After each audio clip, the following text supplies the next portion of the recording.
understanding that you control almost nothing is really, really important. The problem is if you think you control a lot, then you're going to typically be frustrated because there's so many variables. There's so many nice people right now sitting at the stoplight getting rear-ended, right? Like shit happens and life is not fair.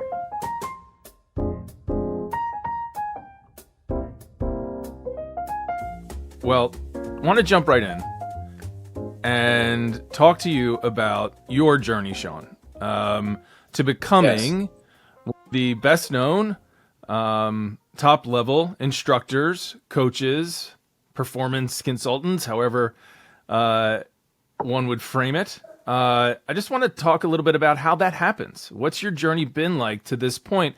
It's not something that one majors in college, right? In fact, I know that you majored actually in philosophy. I want to talk about that. But how does one, I imagine there's many different paths to get there, but how did you get there?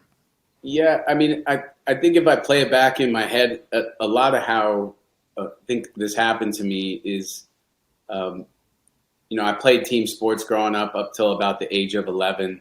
My dad kind of understood I wasn't a team player. So he had just started to take up golf. So he took me to the range a couple times.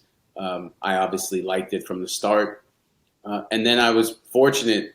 He put me with really good mentors. And a lot of those golf courses I worked at. So my dad is, was Glaswegian and from Glasgow and not really interested in spending all that money on me doing something because everything else he'd spent money on to that point I'd stopped doing, right? So it's your kids picking their sport. It can get a little bit out of hand, right? So sure. He just put me around, great mentors and teachers and guys that I worked, cleaning clubs, working in the back shop. I cut greens. I did everything that you could do really in the golf industry. I never really worked in a pro shop. And that was kind of the beginning of it. My first lessons were from Greg McHatton, who's at the top of the hierarchy of the golfing machine. So a lot of the first things that I learned, I still teach people. The device that we designed, the Pro Sender, is almost built around my first lesson that I ever had. And I think in the instruction world, the world in general, there's a lot of opinions, and that, facts have kind of become like, I've got two young boys, they're 15 and 12. And whenever someone says something factual, they go, that's facts. And the funny part is, Tom, when we grew up, we never had to say that was facts because normally we thought it was probably facts. And so Sure. Golf instruction has not been unscathed from the direction the world's going into. But for me, your opinion doesn't matter as much as my facts. And so ideally, as time went on, I started to become fascinated with the golf swing itself, and spent, full days on the range watching good players, watching coaches give lessons to good players, and then working with good coaches. So that led me to Tennessee State, where I played golf in university, and that's where I studied philosophy. Tennessee State was a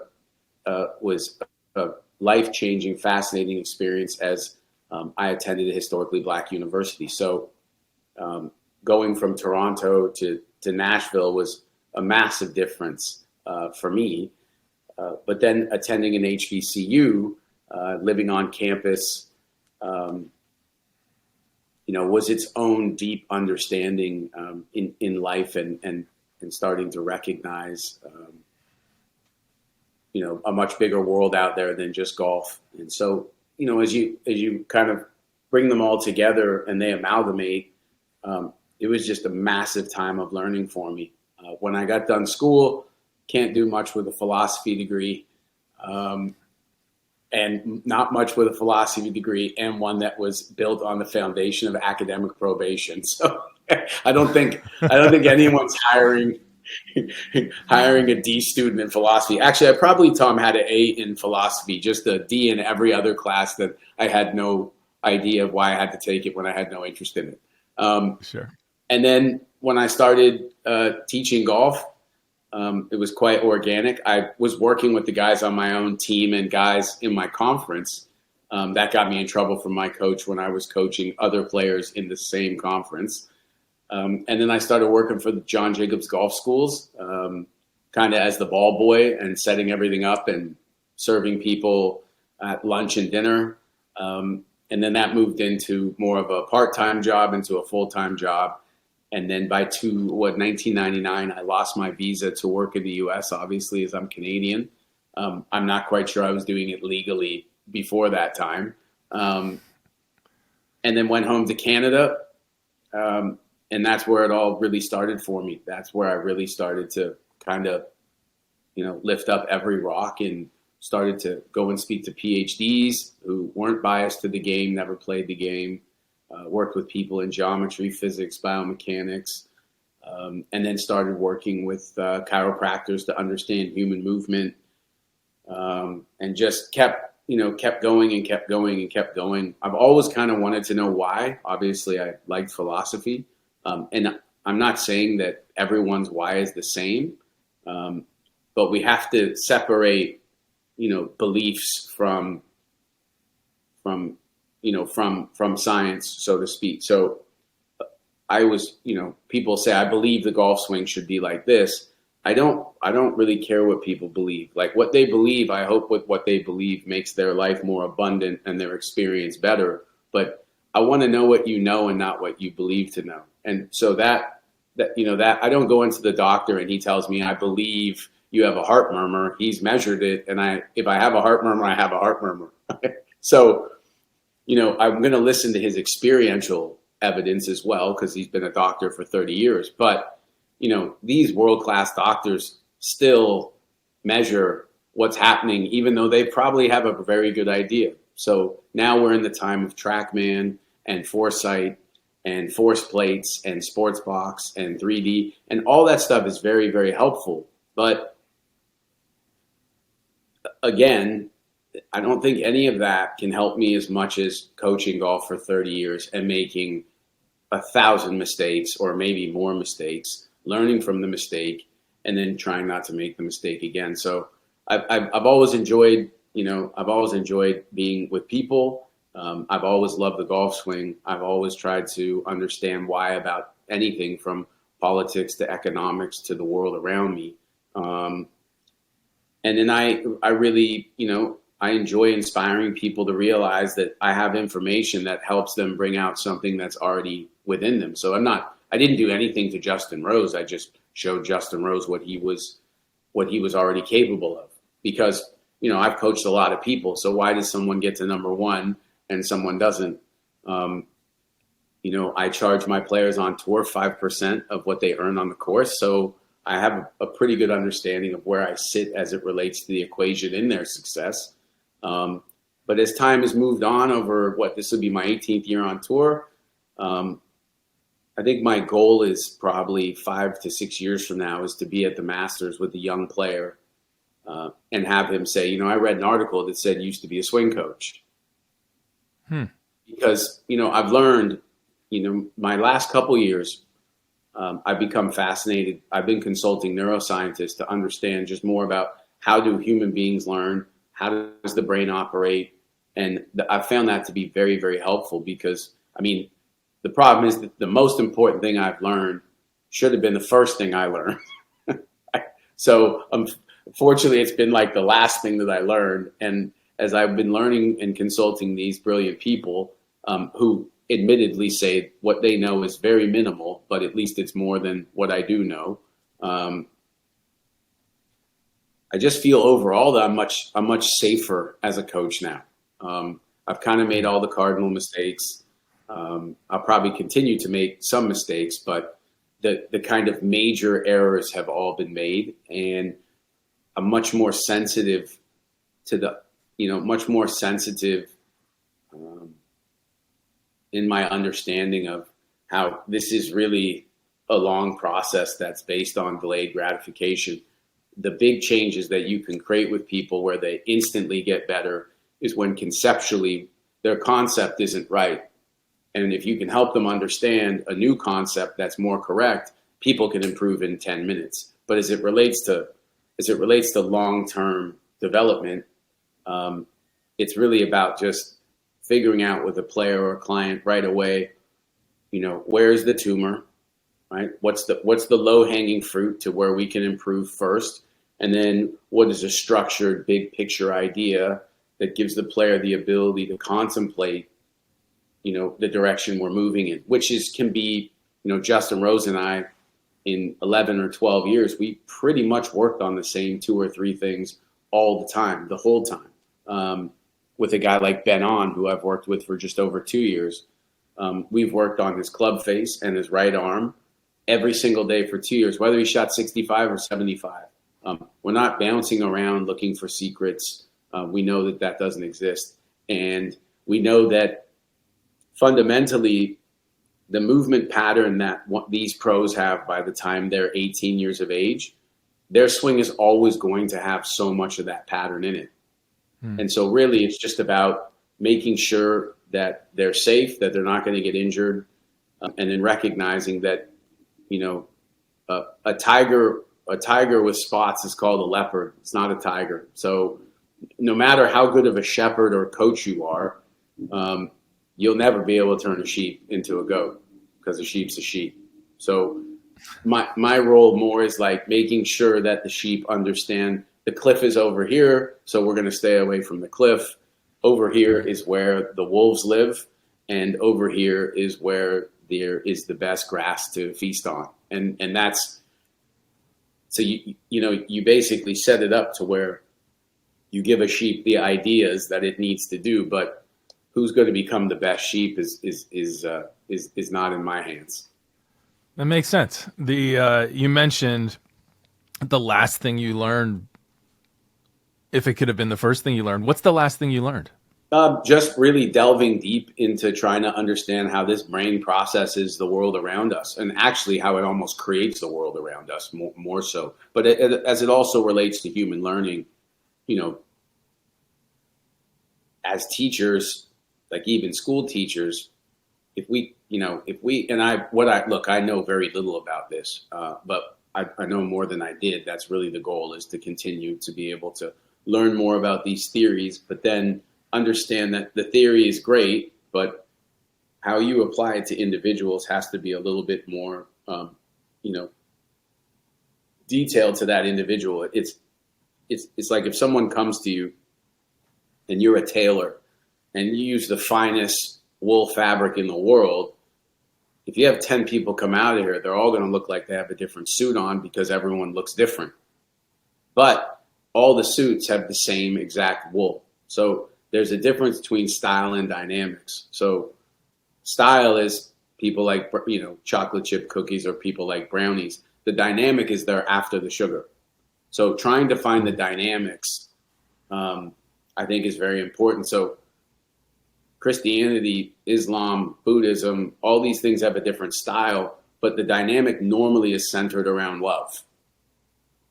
That would be the kind of glue that holds them all, all together, really. So the problem is a lot of people think they're very different, but I think if you know where to look in each of those books, it's really hard to even prove they're separate. It's just, sure. It's very much the same kind of ideas. Looking at all the philosophers, very similar ideas.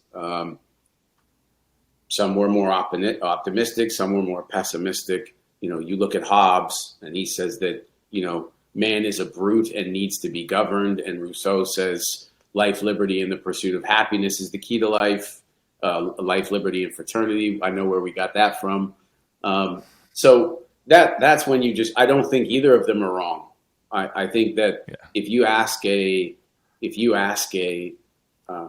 somebody who works in evolutionary biology, they'll say Hobbes makes sense, because 90% of a human brain activity is directly correlated to a chimp, and chimps have social structures based on governance. But what has occurred with the human brain in the last maybe 4,000 or 5,000 years, as it's expanded and manifested and got deeper, the ability to think of right and wrong and morality and God and things like that, that's relatively new to human beings. So the idea of life, liberty, and the pursuit of happiness, the leader, the apex alpha chimp, he doesn't believe that. Right? That's not And I think if you look across the world at different governments, you will see that. So the thing for me is I'm really patient with people. And the reason I am is because, religion tried to prove to me why I shouldn't judge people. But I think neuroscience gave me a really good idea of why I shouldn't, because I'm looking at Tom, but more than that, Tom is just ends up being a visual representation of what his gray matter thinks about the world around him. And so with neuroplasticity, the brain is very moldable all the way till the time we die. And so kind of the old ideas of like, the formative learning is between now and now is not really true anymore. We continue to learn and adapt and grow all the way till the end. So when people say old people are stuck in their ways, I don't think that's totally a pure representation of what that is. So I've seen a lot of people grow through their life. So yeah, that for me is, that's an important thing to understand when you look at these athletes and these players. They're traveling on the road. They've got 2 young kids at home. A lot of times, like a terrible round of 18 holes just comes from the fact that they're not present that day. They're missing their family. And so there's such a human element to performance. We're just not robots. And I think a lot of people can't really compartmentalize the things in their life. And so they can't really push it over there and come back to it after. And I think, unfortunately, the idea of the word like mentally strong, which I hate that word, by the way, Tom, I can't stand, no one even understands what that means when they say it. Mentally strong to me, as it relates to my own experience watching the world around me, is people who are able to cope better with their experience and with what's going on. Okay. But the thing for me is like, words like grit, I kind of challenge that word because I've come to understand that I'm creating my own experience. So when I'm in a good mood, I'm creating my own experience. When I'm in a bad mood, I'm creating my own experience. When I'm in a good mood and my kids are being my kids, I find them quite charming and funny. When I'm in a bad mood and my kids are being my kids, I find them annoying and they're not listening. But they're doing the same thing every day. There's no one more consistent in the world than a 12-year-old boy, right? So when I started to kind of understand that the circumstance and situation had no effect on me, it was just my estimate of that at that moment. I'll give you an example. One time I was flying home from San Diego, and it was the last flight of the night, and I got to the gate, and then there was a mechanical issue on the plane, and they canceled the flight, so I had to fly out the next morning. And I was in a good mood. And they told me this, and I said, that's unfortunate. What's my options? And she's like, thank you for being so understanding. And I said, well, I'm sure that you didn't cause the plane to be affected, right? Her name was Donna. I said to her, Donna, is this your fault? She started to laugh, and she's like, thank you for being so understanding. And I said, I'll let everyone behind me yell at you. Right. So anyways, left the airport, went to a hotel, slept for 4 hours, back to the airport in the morning. 2 weeks later, I'm in Atlanta, and they've called me up, and I'm kind of in the shit of my own thinking at that moment. And I'm feeling at my experience and God, I hate airports and I hate this. And they call me up and say, we've upgraded you to first class because you get upgraded. And in that mood, I'm thinking, well, as much as I fly this airline, I should be upgraded, right? So, okay. Right. So right. I'm into petulance and arrogance at this point, which you'll do that from a bad mood, right? A bad mood turns a grown man into a 10-year-old boy, right? So as I'm getting on the plane, they're like, we made a mistake and you're back in your original seat. And I say, American Airlines does this all the time. I mean, I can't believe it. This never happens with Delta. But the thing is, I'm actually in the same seat on the same flight that I was already on. And so how come those situations are, one, I'm getting the same, and the other one, I'm not getting home till tomorrow, and one I can accept and the other that I can't?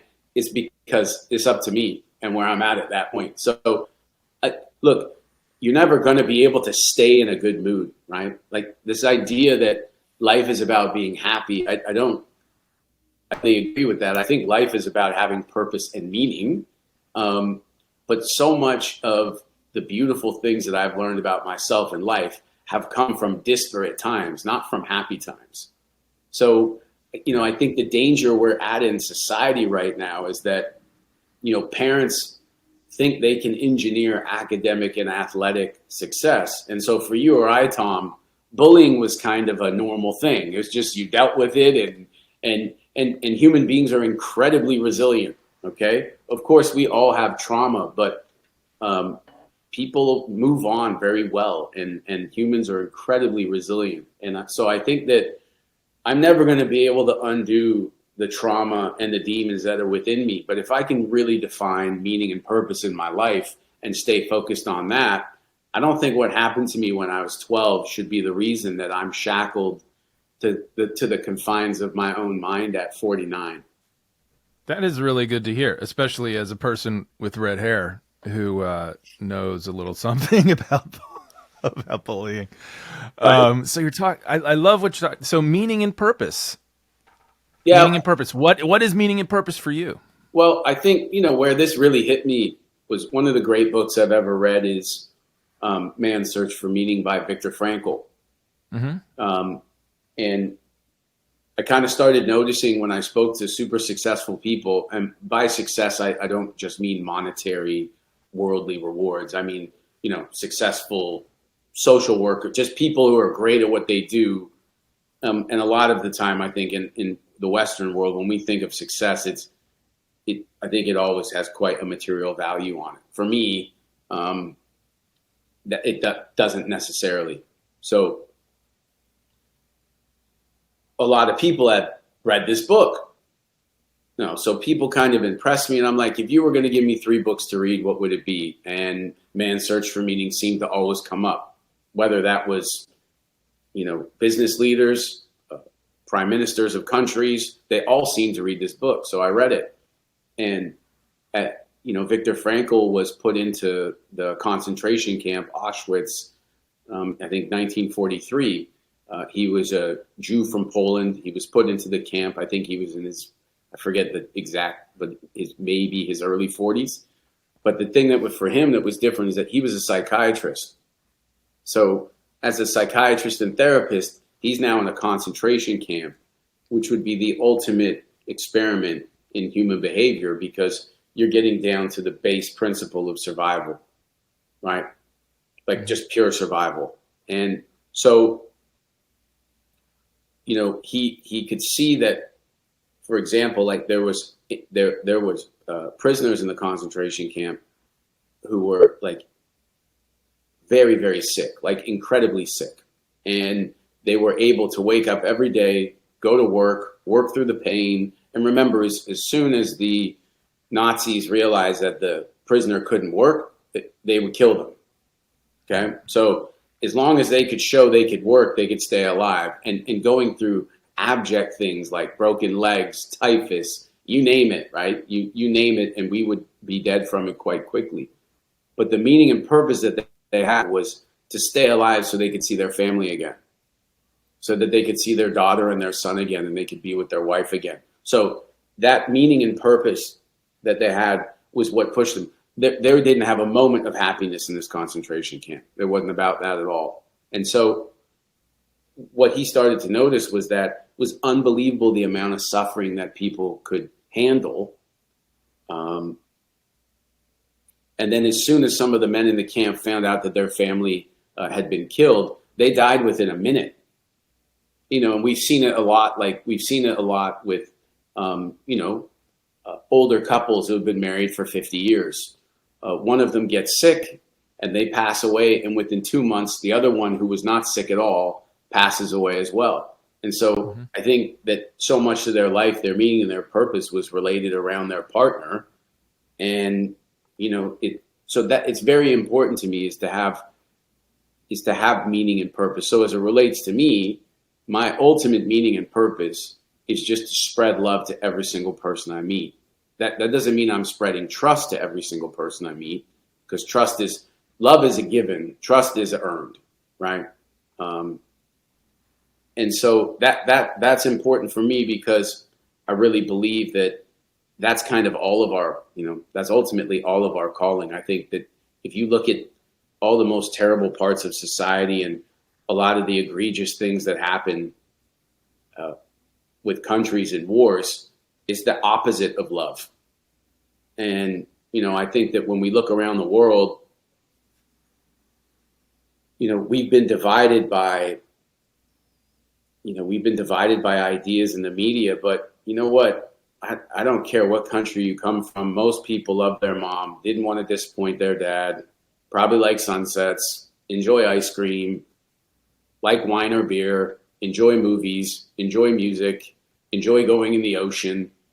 I think it's hard to really say that we're even separate at all. I just don't think we're separate. So, doing that, and then having, these young players that come to see me, look, for some of them, meaning and purpose is being top 10 in the world and flying on private jets and having nice cars. That's fine. I'm not defining what your meaning and purpose is. But if that's your meaning and purpose and that's what you want to do, then how do we set up how you train and structure your practice to give you the best opportunity to get there, knowing that they'll all get older and need to find a new meaning for why they do what they do, because they'll realize that the cars, the planes, and all that was great, but is by no means the key to, to true inner success. So I don't define the meaning and purpose. I just show them how to use it to create, a process of improvement. So how do you take? See what I'm saying? So absolutely. How do you take these ideas? And I've read where you've talked about not trying to just make better players, but make better people. How do you take these ideas? How do you take them to the practice tee when someone shows up and they just want to know, why am I hitting it right, or whatever? There's a lot more meat on the bone here, and is that something that you can impart to golfers? Yeah, I think one of the key ways that you do it has to be through example, right? Has to be through example. I mean, it's funny to watch, like we've done it in our own house where we're yelling at our kids to stop yelling at each other. And then they look at us and they go, well, why are you yelling? And I'm like, oh shit, you're right. Like, it's not a very good example to yell at someone to stop yelling, right? Like knowing that if you walk up in their ear and whisper, stop yelling, they'll probably hear it way better. Okay, I think as soon as someone yells at me, I think my brain automatically goes, all right, you're done, right? So being an example of it. So look, no one is ever going to be able to stand on a range and take a look at me and know how my players are playing on the course at that moment. It's just not going to happen, because I know what I can control and what I can't control. And what I can control is very minimal. Most of life, you're out of control, and people need to accept that. If they want to have a better life, understanding that you control almost nothing is really, really important. The problem is if you think you control a lot, then you're going to typically be frustrated, because there's so many variables. There's so many nice people right now sitting at a stoplight getting rear-ended, right? Like shit happens and life is not fair, right? My kids say it all the time. That's not fair. I'm like, you need to lose that word. That word is not a real word. Okay. That evolution is not based on fear. Evolution is based on adaptation, and it's based on survival. It's not based on fairness. So I think being an example of that is important. So what are some of the things that have helped me to provide myself with clarity, give my brain and my body a better way to operate? Early morning sunlight, using cold water, meditation, exercise, not eating after 6 o'clock, like a lot of the new data on things that are going to help human beings. Look, we don't have a mental health issue in society because people are softer now. I don't buy that. That's like old people going, these kids are so soft today. I don't really agree with that. I think the problem is we have so much stimuli now. There's so much stimuli, and the brain hasn't evolved a great deal over 400,000 years. So up until 400 years ago, most of us had to get up at first sunlight to make a living, which meant, in a lot of cases, hunting. We walked on the earth, probably not in shoes. So all the science about grounding and having your body come into contact with the earth is very important for vitality and very important for the body. We did that all in the early morning in sunlight. Sunlight's so important for us, right? Vitamin D is the only vitamin we can make, but we need to be able to metabolize the sunlight and the red light in the sunlight to do that. The earth is magnetic energy. The sun is electrical energy. So we have to realize that we are electromagnetic. Human beings are. That's very important. I think the problem with the 20th century, as pharmaceutical companies came in, everything was treated with chemicals rather than with energy. And so doing those things and working on, meditation or prayer, regardless of what you want to call it, I think it's about the same thing. Breathing for players to understand. Remember, your nervous system is a real thing. So you have the parasympathetic and you have the sympathetic nervous system. And so the sympathetic nervous system, if you and I are walking out in a forest and a bear comes to hit us, all of those chemical things that are going to come into us at that moment are going to help us survive, right? The unfortunate part now is people are getting almost, IV amount of drips of that all day when they read someone who disagrees with them on Twitter. And so it's not healthy. It's awful for you. Like these chemicals and that amount of adrenaline that hits us in that moment as we go into fight or flight was super important for survival.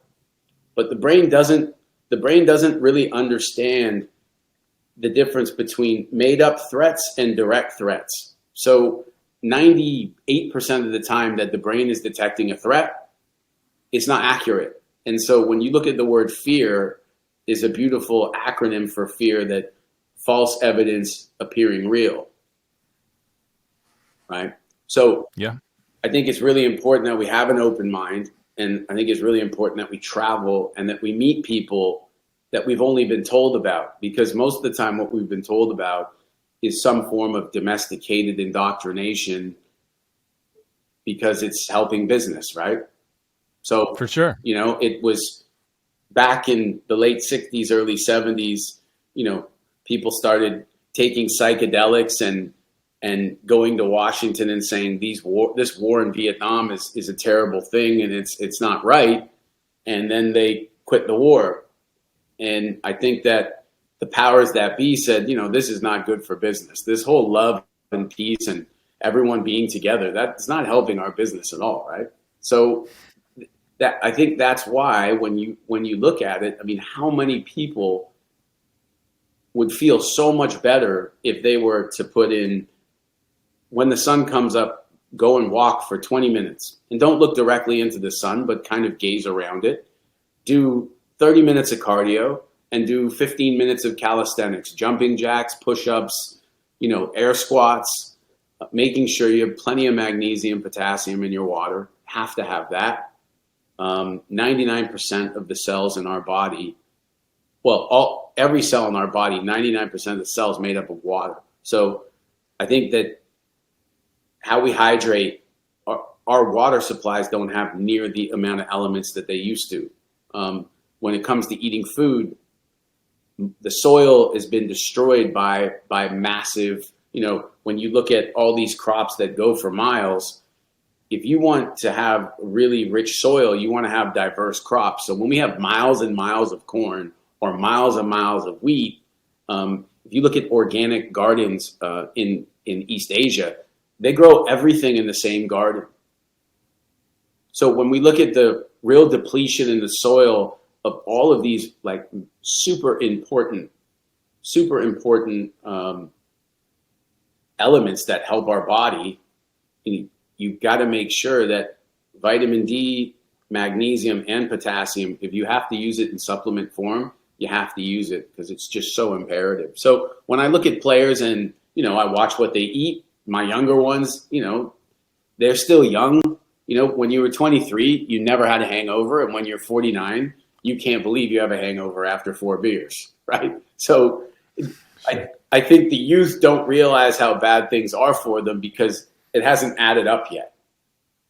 Sure. So, Now, working with a great young player and watching him get ready to go play, and he's eating chicken fingers and fries and having a Coke, John Rahm and Tiger Woods and Jordan Spieth are not doing that, all right? It doesn't mean they eat perfect because, look, if you can count your calories, you better count your blessings, right? A lot of people aren't going to eat today. So this isn't about, being elite and saying you need to eat organic food. I recognize that all this stuff costs money, but trying to make sure that you're eating, whole foods, less processed foods, that's all beneficial. So there's so many ways to help someone improve their performance, and, breathing, exercise, love, stretching, all these things are so good for us. And guess what? They cost us nothing, right? So like the best things in life are free and almost everything else is expensive. I love it. And I love that we have, we're talking about ways to improve and we haven't talked about the golf swing. And that's, I think that's good. Yeah. Look, when a guy comes to me, example of someone like Michael Kim, Michael lost his card on the PGA Tour, and he'd made, I think, 15 of his last 95 cuts. So when he came to me, it appeared to him very much that it was really mental, right? And it was, at that point, it became quite mental, because you got to remember, the brain is designed to remember the bad. So when golfers come off the golf course and they say, Tom says, how'd you do? And they say, I 3-putted number 3. I hit it in the water on number 6. People go, why are they so negative? There's not negative. The brain is wired to remember what went wrong so it doesn't happen again, because it still thinks we're just trying to survive. Not thrive, but survive. And a lot of people are surviving, but in no means would I say they're living, okay? Mm-hmm. I want to focus more. I know that death is imminent for every single person on the planet. I'm not concerned about that. I'm just concerned with how I live. And so I think that when Michael came, he had some really conceptual misunderstandings on what was making things happen, and that's why it didn't work. So we start off with the conceptual aspects and getting him to swing the club better. And then over time, he starts to hit the ball better because in his subconscious, there's a lot more successful attempts than there were before that. So that's just a process that takes time. And then he realizes that, it didn't start off as being mental. I've never seen anyone, Tom, hitting the ball amazing or putting amazing just go terrible in the next 2 weeks. It happens over time and over time and over time and over time. And, we start tinkering, changing clubs, don't realize how sensitive and delicate this is, and that all these different stimuli we're giving it, it's getting more and more confused. And then something that was really easy at one point appears almost impossible now. But as there was a way into it, there's a way out of it. For anyone who gained 200 pounds, they can lose 200 pounds. Yeah. So is it about the process? Is it the process or is it the results? Yeah, I do. Well, I think that the problem is I get paid on the results, no doubt. But I care more. I don't really care how my job does. I care about how I do my job. And I think if the other person on the other side of me is doing the same thing, I think over, the last almost 20 years, the proof is in the pudding that we know how to help develop great players. And I think, we look at Jeff Bezos now and he's worth whatever he's worth, but there's a great picture of him sitting in his office when he had a full head of hair and he only had 2 employees. So, having the opportunity as a golf coach to meet a lot of those guys and almost be able to interview them during the lesson, they all say the same thing. Dot the I's, cross the T's, punch in, punch out. They're all somewhat obsessed by this vision that they have. And they're right there, right? They're not worried about what Taylor Swift was at the football game. They're not worried about these things like that. That they're focused on what it is they need to do, right? You you have one chance at life. And I think that, I think that, it's okay to be hard on yourself, but you have to be understanding of others. And I just think that those type of people are so focused on what they're doing, and they're so self-centered, which self-centered is a bad word. But I mean, how can it be? It's a big part of survival. So being self-centered is probably not good if you're a social worker. Being self-centered, if you're a heart surgeon, is probably a good idea. You know what I mean? So when they look at tour players and they're like, God, these guys are so self-centered, it's like, well, they've been walking around the world by themselves since they were 8 years old. Like, what would you expect? How would it be any different? Yeah. So yeah, for sure. But you don't want a self-centered kindergarten teacher, because they wouldn't be very good. No. You talked about a few times about fear, and that's just something I want to touch on, because fear-based thinking, it's something I work a lot on in my own life. If I'm feeling off or something's bothering me, it's almost always out of a place of fear that I'm not going to get something I want, or fear that I'm going to lose something I have, or fear that things aren't going to go the way that I demand that they go. And as you mentioned, I mean, there are very old reasons for us being fear-motivated individuals. It was good because fear kept us out of the mouth of whatever was chasing us, right? Right. But how do we take that mindset, that old engineering, and how do you help a golfer or anyone deal with their fear? I just wrote something to a friend of mine, and he was, talking about how he just feels constantly frustrated, right? And so I wrote to him, frustration is self-induced. So this is a self-induced thing. When you expect the world, your relationships, your job to go a certain way, and it does not, frustration is the reaction. It is incredibly arrogant to think you have control over how the world goes, how your relationships go. There's so many variables that go into success that are completely out of our control. The key is to do the best at what you can control, which is minimal, and accept the outcome. Acceptance is the foundation that the structure of love is built upon. So surrender to the fact that reality is reality, but stay optimistic, as reality is not permanent. Truth, however, is permanent, and the truth is we don't have control. And to understand that deeply may not make life easier, but it certainly doesn't make life harder. Life is beautiful, but it's also a struggle. That's why I call it the beautiful struggle. And so this is just a friend of mine, and getting him to understand that this whole thing is inside out. And so, one, ask yourself, for you, when you're feeling that way, what am I afraid about?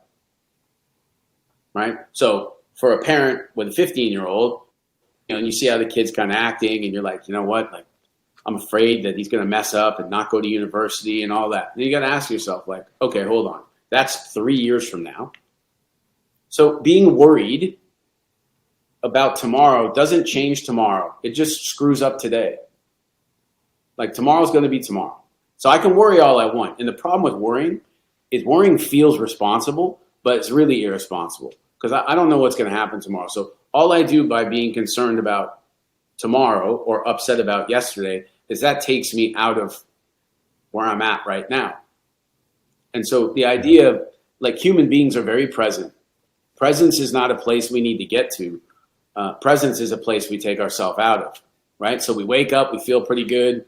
We grab our phone, 32 messages, and it just begins, right? So that's the difference. Like, Tom, our dads didn't wake up in the morning before they went to work and have 30 messages. And so, my dad I said to him one time, I said, how did you guys used to do business without emails and phones? He said, actually very well. He said, when I would leave work, I would have a couple things that I needed to contemplate, and I would have the whole night to contemplate them. And then when I had to make big decisions, I had the whole weekend to contemplate it. And he said, now, to get something done, you send an email to someone who sends an email to someone who sends an email to someone, and everyone seems organized, but it takes 2 weeks to get an answer. And so he talked about how that's the truth. It's so difficult, right? Like, I remember he had this day timer, like it was just a book and it just had notes in it. And And so he had so much time to contemplate, whereas now I feel like, people say, hey, you didn't get back to me. And it's like, well, I've been on a plane for 5 hours. Like there's so many more people that we have to get back to now because there's so many more people who have our information. And a lot of times we get back to them to get back to them. But like, what are we really writing? We didn't even have any time to analyze or think about what we wanted to put. We're just getting back to get back so we don't appear rude. Like, it's all ridiculous. That's why I love long flights. It's my most productive time. Right. I just put aside work for like, all right, I'm flying across the country. I'll finally get some time. But but the swing is, the swing matters too, right? I mean, it's very imperative. And I think where a lot of instruction's gone wrong is the discussion's all about ground forces or what the body's doing. Whereas the hands are holding on to the golf club, And so obviously the thing that is attached to the club has to become the most important part. The most important part about having a Lamborghini is making sure it has unleaded fuel in it. If you put diesel in it, it won't start, and it won't start. And the guy says, I can't believe it won't start. It's a Lamborghini. You're not going to create combustion with diesel fuel in a Lamborghini. So when we start to look at even a Lamborghini, which is beautifully engineered and an incredible car, without fuel, it will not start. So when we look at people's grips, and with David Woods, my partner, and I, when we built the Pro Sender was to get people's wrist angles into what a PGA Tour player does. And anyone can do that. You don't have to be a world-class athlete to get your hands into this position and to get your arm into this position and not this position. So ideally, all this other stuff's important, but people come to see me to hit the ball better. And so once we get hitting the ball better, as time evolves, I kind of see where they're at or where they're stuck in their concepts or their ideas, and just almost kind of ask them questions like, so when you three putt, why does it make you so upset?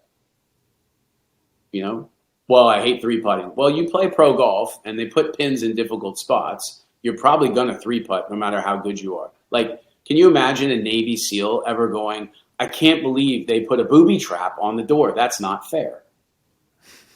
No, the SEAL goes into battle. He's completely accepted that he can die. 100%. He's at peace with that, right? He trusts his training, and then he has to stay in the battle. He has to stay in the fight. His friend has got shot. He can't sit there. He still has to do what he's there for. He'll come back to that after, but he has to stay in the fight. So when golfers are surprised that they hit it out of bounds, or that they're slow play, or they got a bad lie in the fairway, or they got a bad lie in the bunker, or they three putted, they're not accepting the game for what the game is. Like, you have to accept the game.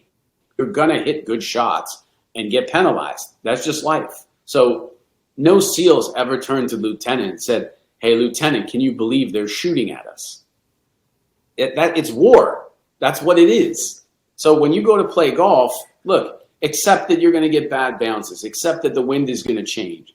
Accept that you're going to pick the wrong club. Accept that you're going to get bad lies.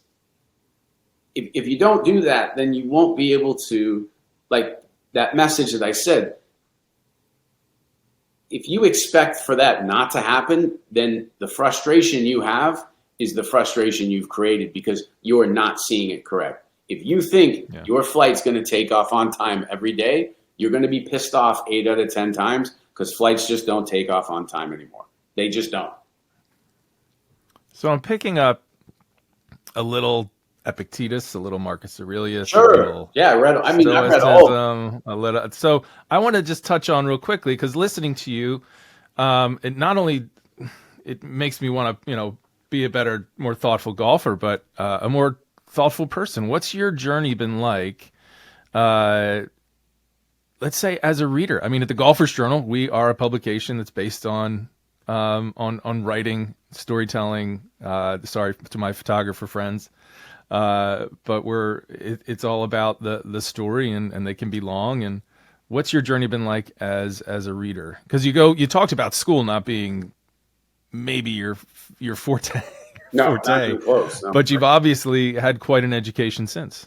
Well, the thing is, my dad, I was fortunate because my dad really, I mean, I didn't feel fortunate at the time, but my dad and mom really pushed reading on my brother and I. So the issue that I had with school was that, like, when I started learning world history, I realized that history was written by the people who won the war. So getting an A in someone's rendition of what happened was not cool to me. I was like, so I would write an essay about kind of maybe an alternate idea on what may have happened and why, and I wouldn't get a good school mark because, I remember getting a bad mark because in Merchant of Venice with Shakespeare, I wrote down what I thought it was saying, and then my teacher said that's not at all what Shakespeare is saying, and I'm like, well, how do you even know what Shakespeare is saying? So I'm not good at that type of stuff at all. So the books, I kind of liked biographies too. I read about Mandela. I mean, my dad even had me read Mein Kampf by Hitler. Obviously, he's arguably one of the most evil human beings who ever lived, but he was that close to being completely successful in his insane ideas. And so there was still stuff to learn in that. Mandela, Abba Eban, Shimon Peres, just reading, and then, the A section of the New York Times was always kind of mandatory twice a week. And then my brother and I had to be home no matter what day it was at 6 p.m. to watch Peter Jennings report the news. Now I don't watch the news because whether it's Fox or CNN, they're creating the news. I don't need to listen to 6 panels talk about the exact same topic. It's just insane to me. So, ever since probably just pre-COVID, I felt a lot lighter in myself when I just stopped watching the news, knowing that they're not, Peter Jennings used to tell us what was happening, not tell us why it was happening, and not creating why he thought it was happening. And it was only 30 minutes. And, I learned so much about the world when I was watching it. If they were talking about Bulgaria and I did not know where Bulgaria was, then that was encyclopedia, learn about Bulgaria. So I think I was really lucky that my dad was my father and not my friend, and that he understood that this wasn't about him. This wasn't about me liking him all the time.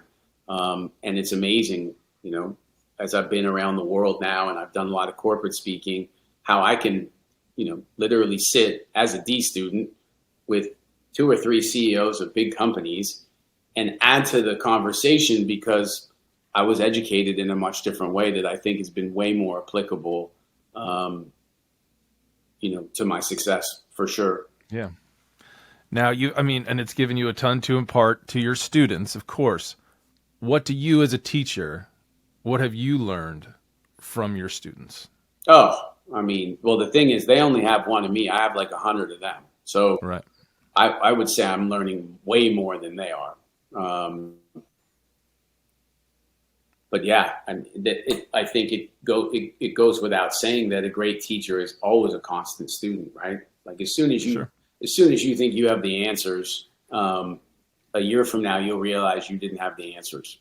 And it's funny, I've done podcasts since kind of the advent of podcasts, and when I watch like the ones that I did like 12 years ago, like early doors on podcast, I was saying a lot of the same stuff now, but this is just at a way deeper, more understood level than it was previously. So I've always kind of been after, like what Thoreau said, right? Like sucking the marrow out of life, And look, we have one go round, and our life pretty much is 1974 dash whatever the end date is. So what are you gonna do with your dash? Are you gonna get upset at people who disagree with you, or are you gonna get stressed about things that don't matter? Are you gonna be concerned with how you look? Are you gonna be that? The more I think about the end of my life, the more it gives me clarity at this point in my life on the person that I want to be and what I want to spend my time doing. So yeah, look, if you're not one of the people who are going to come see me in the room that day on the last day of my life, or it's not going to be any of the things that I'll probably be thinking about as I reflect on my life, then I'm probably not going to be concerned about either of those things if it happens today, right? So that it sounds morbid to think about that, but it's a Tibetan thing in Buddhism where they actually meditate on what's going to happen at the end to give them guidance on what they're going to do between now and then. So if someone says to you, at the end of your life, what do you wish your life was like? And you say this, and this. Okay, well then focus on that between now and then. Because most people can answer that quite well, actually, but they feel stuck in today, but they have a very good idea of what they want their life to look like. Well, then just what is that picture in your head? How does that look? All right, now, how do I focus today on ensuring that that occurs?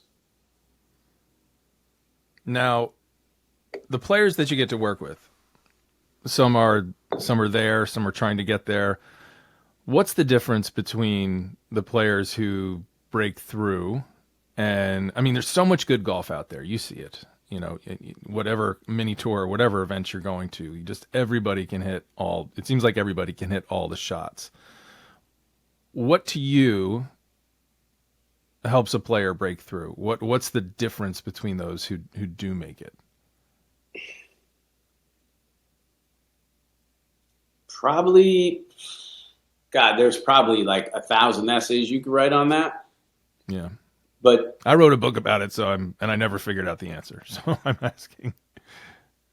I think sacrifice is a big piece of the puzzle. Yeah. Yeah.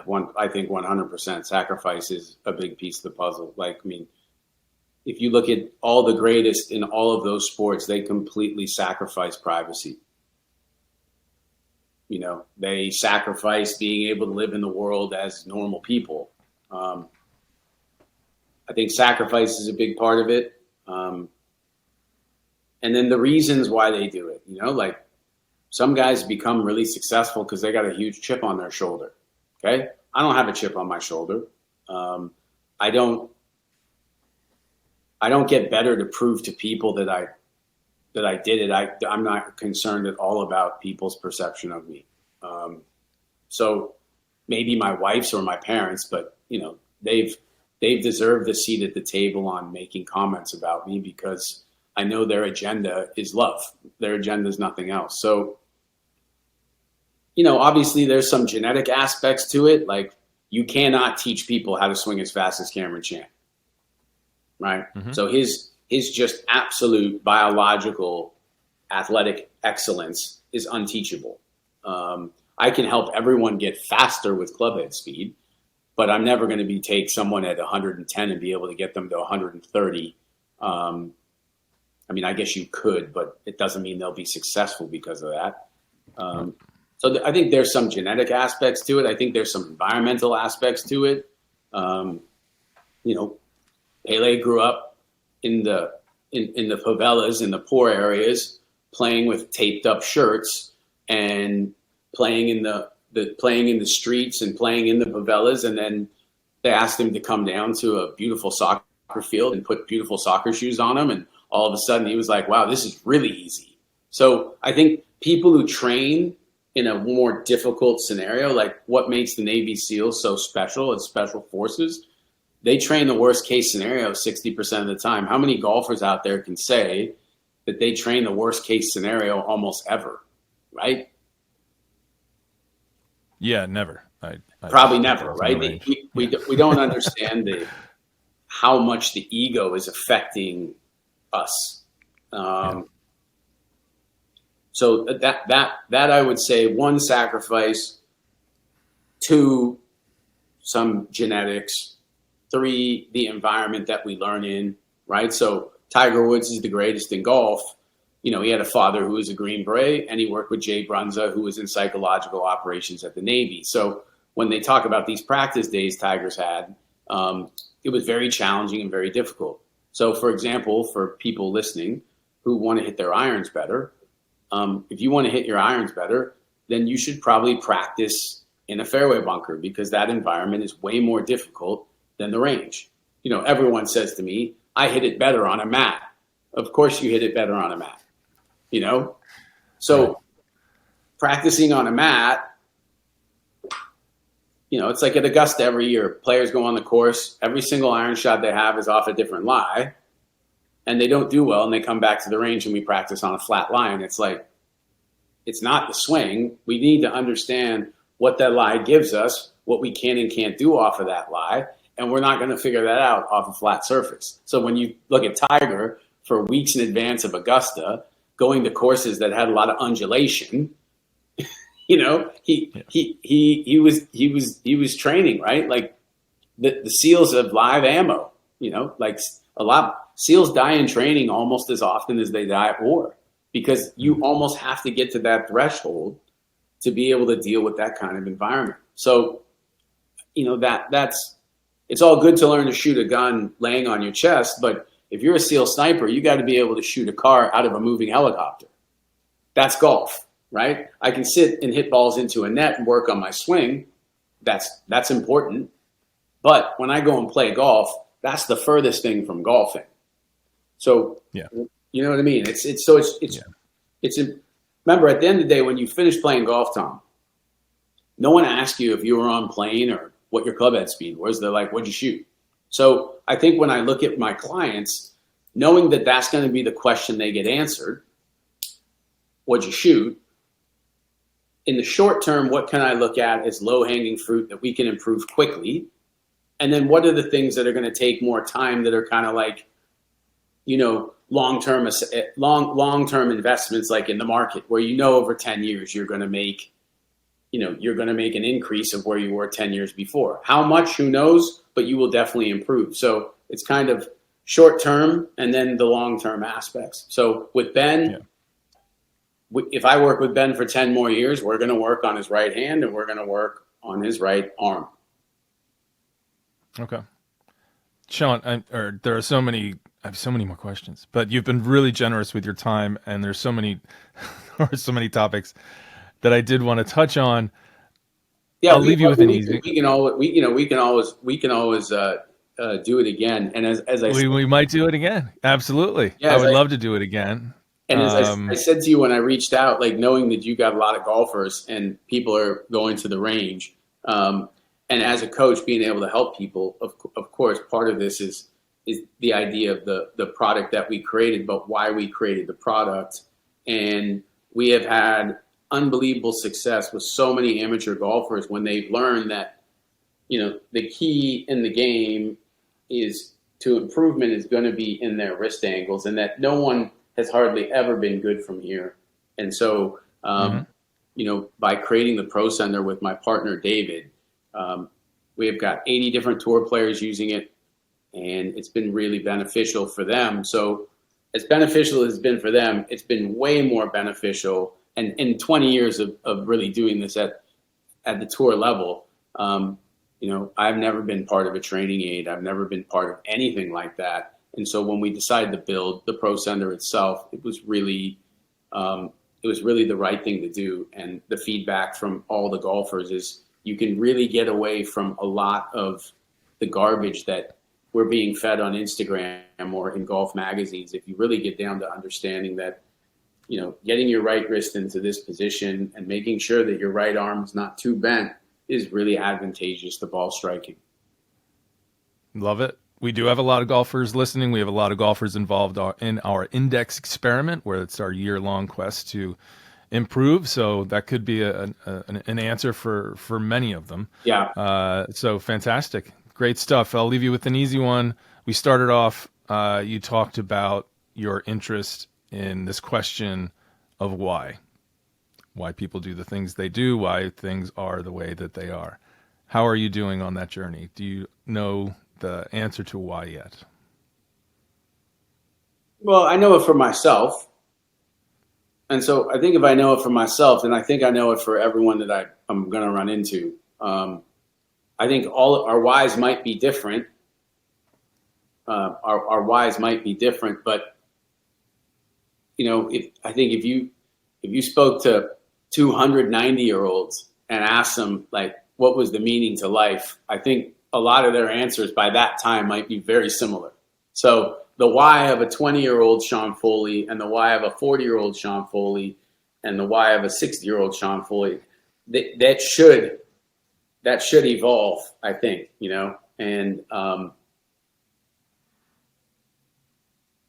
the why for me is very clear. Is in my purpose is I love the game of golf. I love myself. I love everyone around me. Doesn't mean I like everyone around me, but I love everyone around me. There's a like I love my 15-year-old, but I don't totally like him right now. You know what I mean? The love is constant. The like is. It's funny you say that, and people who have 3-year-old kids go, I don't understand how you could ever say that about your child. I'm like, just give it a second. But my boy's perfect. I'm like, he's 3. You just wait till he looks at you and goes, whatever, Dad, you don't understand. It's my favorite. It's my favorite. Sean, can't thank you enough, and we'd love to have you back on sometime. And thanks for everything you do for golf. Okay, Tom, thanks for having me on, my friend.